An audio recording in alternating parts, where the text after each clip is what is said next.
Now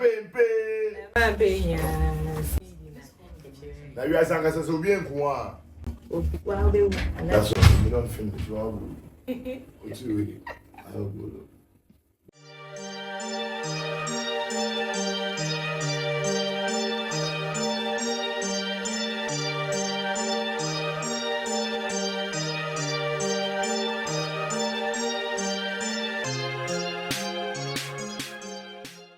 On the Whitestone Podcast today, I have with me a young lady.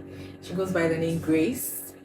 She came all the way from Nigeria, exactly Abia State. I don't know where exactly in Abia State, but she came all the way from Abia State in Nigeria, basically to find employment or greener pastures in Ghana. Gracie, yes. Can you tell me more about your decision to come to Ghana to look for employment? What pushed that decision? What made you decide to come to Ghana and not any other African country?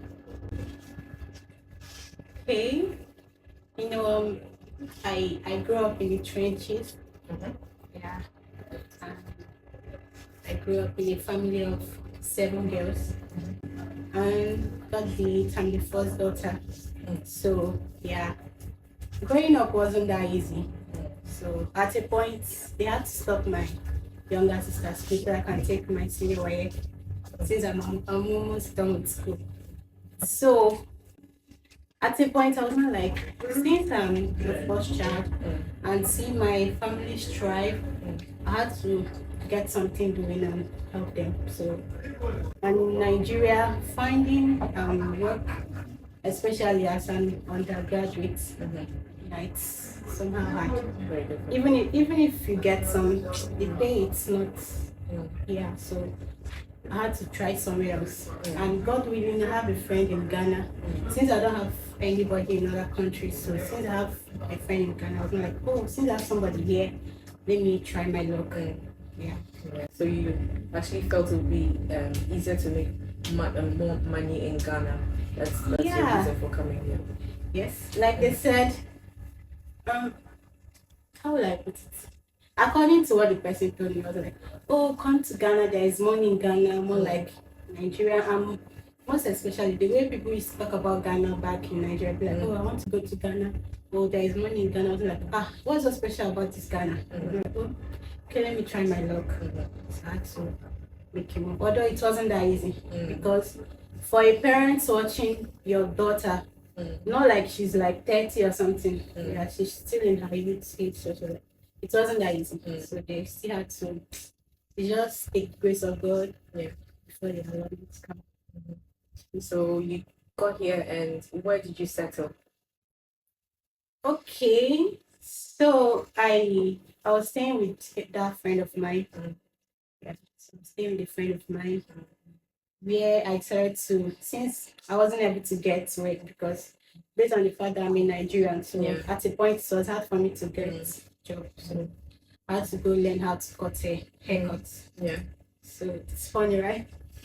So I had to try my luck. So from there I was like, oh, I need money. I can't just learn. I came here to make money, so I had to. I'm sure you're very good at what you do, cutting hair. I am not a perfect. So your first employment, what were you doing? Okay, I wouldn't say that was my first bar week.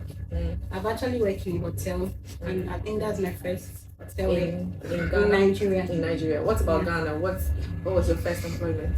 It's also a bar week. Okay. So because of the experience I had in Nigeria, it was easier for me to run this kind of work.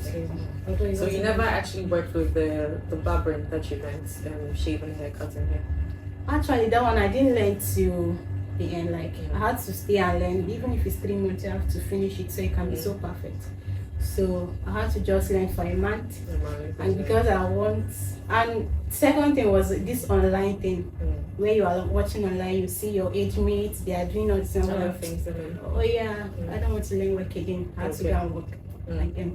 So how has your experience in Ghana been like so far? Do you think it was a good decision for you to come down here? Has it been as rosy or easy as you thought it would be? considering what your friends told you? There's money here, there's money in Ghana. What do you think? At the starting point, it wasn't that easy. Like I was like, oh, this place is really tough. But as time goes on, I see that, oh, it's really moving smoothly.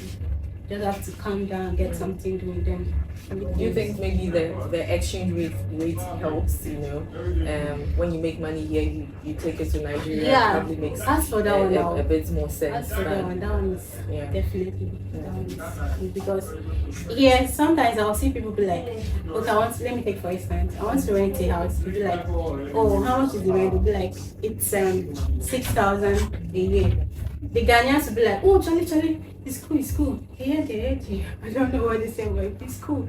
But if you try to calculate it in Nigeria, you'll be like, oh, this thing is too expensive. Yeah, I guess it's the same everywhere. If you're going to buy something in London or the US and then you decide to convert it to Ghana cedis, it doesn't make sense for you to buy it, but over there it does make sense. Yeah. So.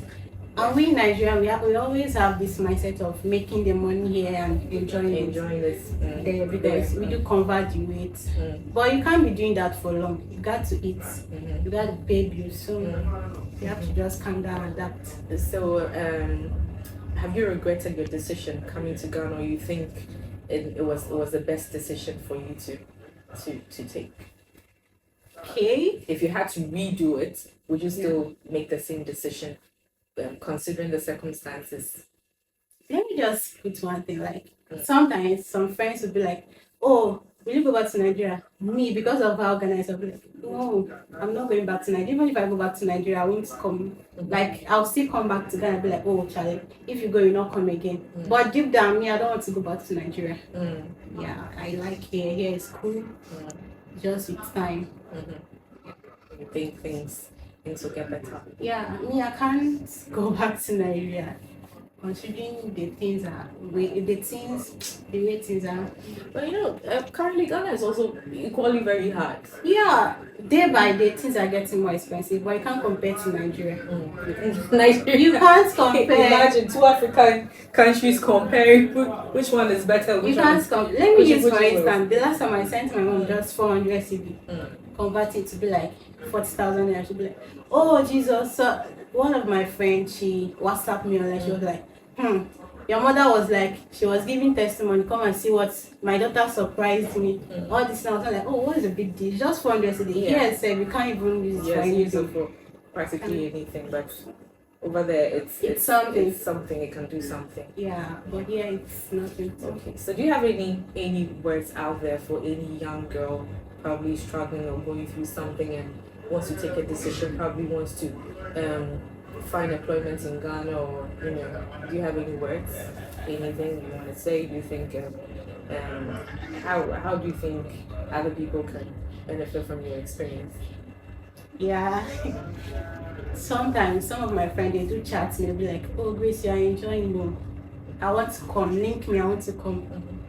And there is also one thing that is happening here. Most of our Nigerian girls, the place I went to learn work, they were like, oh, you're Nigerian, no. You are different. All your country people, your Nigerian girls, they don't have any handwork. Once they come here, it's hookups and it's always that particular job they give them. Yes, I was actually going to ask that question. Yeah, not like that question, because if you go to Lagos Avenue and these other areas, Osu and all that, majority of the girls are Nigerians. A lot of them are Nigerians.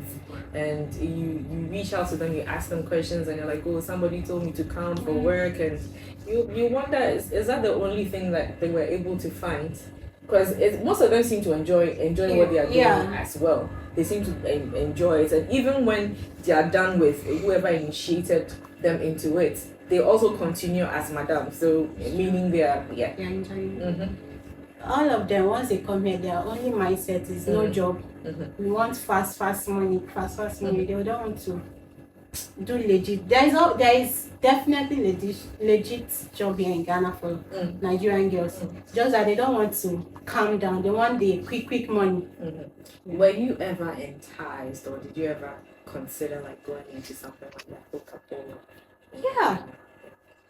And sometimes, most of all these things, all this TikTok stuff, you might see some of these girls at your age.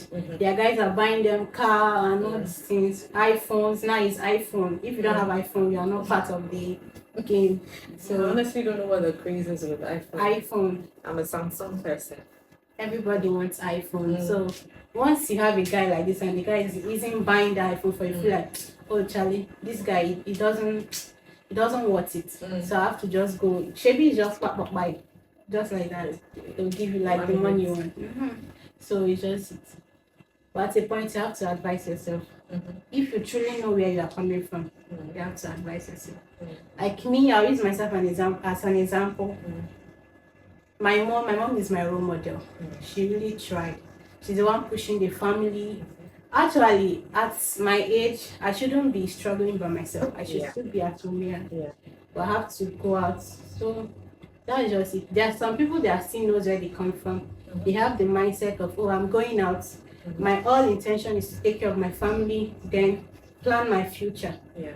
But some people, I don't know what their plans are. So as for me, I don't think I will fall in that game. I have to think, oh, you are the first daughter, you know where you're coming from, so you got to focus.